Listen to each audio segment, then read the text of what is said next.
Hello, welcome to my YouTube channel. ನಾ ತೋರಿಸ್ತಾ ಇದ್ದೀನಿ ಒನ್ ಪೀಸ್ ಡ್ರೆಸ್ ಕಟಿಂಗ್. ಇವಾಗ ಬಂದುಬಿಟ್ಟು ಅಳತೆಯನ್ನು ತೊಗೋತಾ ಇದ್ದೀನಿ. ಇಲ್ಲಿ ಇವಾಗ ನಾನು 27 ಇಂಚ್ ತೊಗೋತಾ ಇದ್ದೀನಿ. 1 ಇಂಚ್ ಜಾಸ್ತಿ ತೊಗೋತಾ ಇದ್ದೀನಿ. 27 + 28 ತೊಗೊತೀನಿ ಇವಾಗ. ಯಾಕಂದರೆ ಅರ್ಧ ಇಂಚ್ ಸ್ಟಿಚಿಂಗಲ್ಲಿ ಹೋಗುತ್ತೆ. ಸಾರಿ 4 ಫೋಲ್ಡ್ ಮಾಡಿ ತೊಗೋಬೇಕು. ಮುಂಚೆನೇ back side front side cutting ಮಾಡಿ ತೊಗೊಂಡಿನಿ. ಇದು ಹೇಗೆ ಅಳತೆ ತೊಗೋಬಹುದು ಎಂದು ನೆಕ್ಸ್ಟ್ ವಿಡಿಯೋದಲ್ಲಿ ಹೇಳುತ್ತೇನೆ ನಿಮಗೆ. ಇವಾಗ ಬಂದುಬಿಟ್ಟು ನಾನು ಅಸ್ತರವನ್ನು ಹೇಗೆ ಕಟಿಂಗ್ ಮಾಡುವುದನ್ನು ಹೇಳಿಕೊಡ್ತೇನೆ ಬನ್ನಿ ಗೈಸ್. ಅಸ್ತರವನ್ನು 4 ಫೋಲ್ಡವಾಗಿ ತೆಗೆದುಕೊಳ್ಳಬೇಕು. ಇವಾಗ ಫ್ರಂಟ್ ಸೈಡ್ ಕಟಿಂಗ್ ಮಾಡಿದನ್ನು ತೊಗೋತಾ ಇದ್ದೀನಿ ನಾ.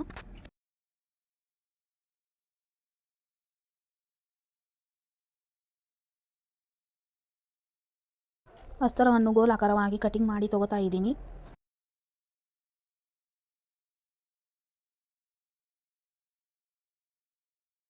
Front side back side cutting ಮಾಡಿ ತೊಗೋಬೇಕು. ಪ್ಲೇಟ ಮಾಡ್ಕೋತಾ ಇದ್ದೀನಿ. ಸ್ವಲ್ಪ ದೊಡ್ಡನೇ ಮಾಡ್ಕೋಬೇಕು, ನೀಟಾಗಿ ಚೆನ್ನಾಗಿ ಕಾಣುತ್ತೆ. ಇವಾಗ ರೆಡಿಯಾಗಿದೆ ನೋಡಿ ಕಂಪ್ಲೀಟಾಗಿ.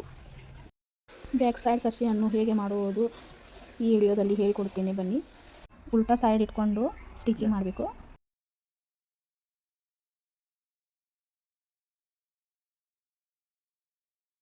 Hi friends, first time video ಮಾಡ್ತಾ ಇರೋದು. ನನ್ನ ಧ್ವನಿಯನ್ನು ಯಾವ ವಿಡಿಯೋದಲ್ಲಿ ಹಾಕಿರಲಿಲ್ಲ. ಇವಾಗ ಬಂದುಬಿಟ್ಟು ನಾನು ಫಸ್ಟ್ ಟೈಮ್ ನನ್ನ ಧ್ವನಿಯನ್ನು ಹಾಕ್ತಾ ಇದ್ದೀನಿ.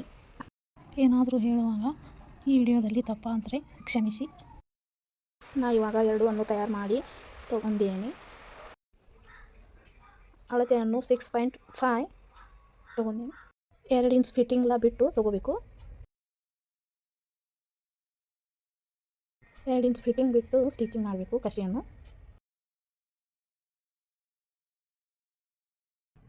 ಇಲ್ಲಿ ಅರಿವೆಯನ್ನು ರೈಟ್ ಸೈಡ್ ಆಗಿ ಇಟ್ಕೊಂಡಿದ್ದೀನಿ.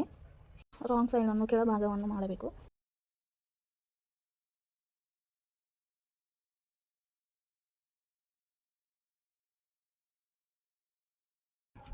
ಸ್ವಲ್ಪ ಕಟ್ ಮಾಡಿ ತೊಗೋಬೇಕು. ಫಿನಿಶಿಂಗ್ ಪರ್ಫೆಕ್ಟ್ ಬರುತ್ತೆ. ಅಸ್ತರವನ್ನು ನಾ ಇವಾಗ ಉಲ್ಟಾ ಹಾಕಿದ್ದೀನಿ. ಇದನ್ನು ಸ್ಟಿಚಿಂಗ್ ಮಾಡಿ ತೊಗೋಬೇಕು. ನಾಟನ್ನು ಫಸ್ಟೇ ತಯಾರು ಮಾಡಿ ಇಟ್ಕೊಂಡಿದ್ದೀನಿ. ನಾಟನ್ನು ರೈಟ್ ಸೈಡಲ್ಲಿ ಸ್ಟಿಚಿಂಗ್ ಮಾಡ್ಕೋಬೇಕು. ನೋಡಿ ಫ್ರೆಂಡ್ಸ್, 2 ಸೈಡಲ್ಲಿ ಮಾರ್ಕ್ ತೊಗೋತಾ ಇದ್ದೀನಿ ನಾ ಇವಾಗ. ಫ್ರಂಟ್ ಸೈಡ್ ಬ್ಯಾಕ್ ಸೈಡ್ ಜೋಡಿಸ್ಕೊಂಡಿನಿ. ಇದನ್ನು ಮೇಲ್ಗಡೆ ಭಾಗದ್ದು ಸೀದಾ ತೊಗೊಂಡಿನಿ. ಮೇಲ್ಗಡೆ ಭಾಗದ್ದು ಉಲ್ಟಾ ಇಟ್ಕೋಬೇಕು.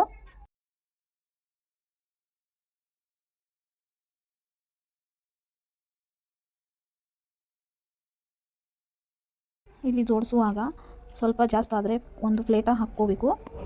ಪೂರ್ಣವಾಗಿ ಎಲ್ಲವನ್ನು ಜೋಡಿಸಿಕೊಂಡ ಮೇಲೆ ಅಸ್ತರವನ್ನು ಆಮೇಲೆ ಜೋಡಿಸ್ಕೋಬೇಕು. ಫಿಟ್ಟಿಂಗ್ ಅಂತ 2 ಇಂಚ್ ಇಟ್ಕೊಂಡಿದ್ದೆ, ಅದನ್ನೇ ಇವಾಗ ಸ್ಟಿಚಿಂಗ್ ಮಾಡ್ತಾಯಿದ್ದೀನಿ. ಅಸ್ತರವನ್ನು ಕೂಡ ಪ್ಲೇಟ ಹಾಕೋಬೇಕು. ಇದು ಕೂಡ ಇವಾಗ ನೋಡಿ ಫ್ರೆಂಡ್ಸ್, ಅಸ್ತರವನ್ನು ಹೇಗೆ ಜೋಡಿಸುವುದನ್ನು ಹೇಳಿಕೊಡ್ತೀನಿ. ಇಲ್ಲಿ ಮೇಲ್ಭಾಗದ ಸೈಡನ್ನು ಅಸ್ತರ ಇಟ್ಕೊಂಡಿದ್ದೀನಿ. ಅಸ್ತರವನ್ನು ಮೇಲ್ಭಾಗ ಇಟ್ಕೊಂಡು ಸ್ಟಿಚಿಂಗ್ ಮಾಡಬೇಕು. ಪರ್ಫೆಕ್ಟಾಗಿ ಕಾಣುತ್ತೆ. ಇವಾಗ ನೋಡಿ ಸ್ಟಿಚಿಂಗ್ ಮಾಡಿರೋದು ಕಾಣಲ್ಲ, ಪರ್ಫೆಕ್ಟ್ ಫಿನಿಶಿಂಗ್ ಕಾಣುತ್ತೆ. ತುಂಬ ಚೆನ್ನಾಗಿ ಕಾಣುತ್ತೆ ನೋಡಿ ಗೈಸ್. ನೋಡಿ ಪರ್ಫೆಕ್ಟಾಗಿ ಬಂದಿದೆ. ಈ ವಿಡಿಯೋ ಇಷ್ಟ ಆಗಿದ್ದರೆ ಶೇರ್ ಮಾಡಿ, ಸಬ್ಸ್ಕ್ರೈಬ್ ಮಾಡಿ.